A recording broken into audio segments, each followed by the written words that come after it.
kagabi may live pala.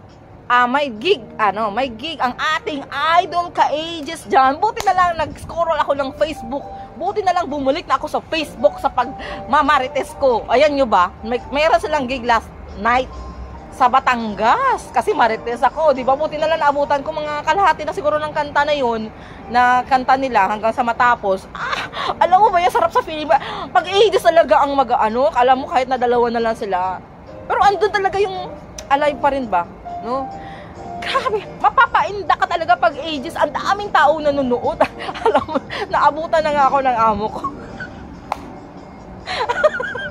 Naabutan ako ng amo ko, nakatutok ako sa cellphone kasi tapos naman ako ng trabaho. Nakita ko may live si Ma'am Josie Galindo. Kung gusto nyo, punta kayo kay Ma'am Josie Galindo. Doon kayo manood sa live niya. Tapos, alam mo ba yung matatawa, mapapainda ka talaga pag ages ang yung kumakanta ba, alam mo yun? Tapos tawang-tawa ako, nakatutok ako sa cellphone ko na, alam mo, nagchichiring ka parang nanonood ka lang live. Ay, parang akong timang talaga kagabi. Naabutan ako ng amo ko, wala lang.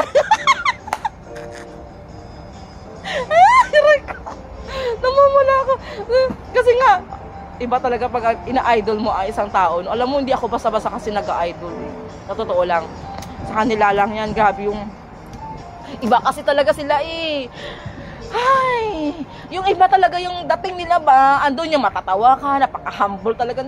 Wala na akong masasabi talaga sa ages. Basta, kung gusto nyo manood ng gig nila kahapon, nasa Batangas sila, doon kay Ma'am Josie Galindo. Ayan.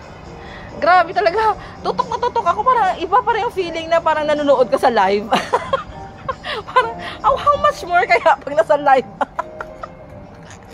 Hindi talaga mawawala yung mga ganun ni Idol Juliet. At isa pa ha, yung si Idol Juliet, parang ano na rin siya, nakikita na natin na kahit papaano ay okay na. Yung slowly talaga nagiging okay na talaga siya. Nakikita na natin na paunti-unti na yung ano niya sa sarili niya ba, na naka-move on ng konti sa sarili niya ba, kahit pa paano, di ba? So at least masaya na tayo na makita ang ating mga idol na masaya.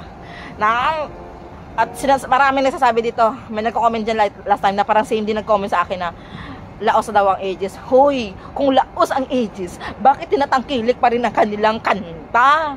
Bakit marami pa rin silang gig? Tandaan mo yan, hindi malalaos ang ages kasi forever ages. Ang dami nagmamahal sa ages kaya. Ikaw nag-iisa ka lang. Yun lagi mong tandaan, no? Let's support ages no matter what. Ages lang talaga ang sakalam. Thank you mga ka-ages dyan. Bye-bye.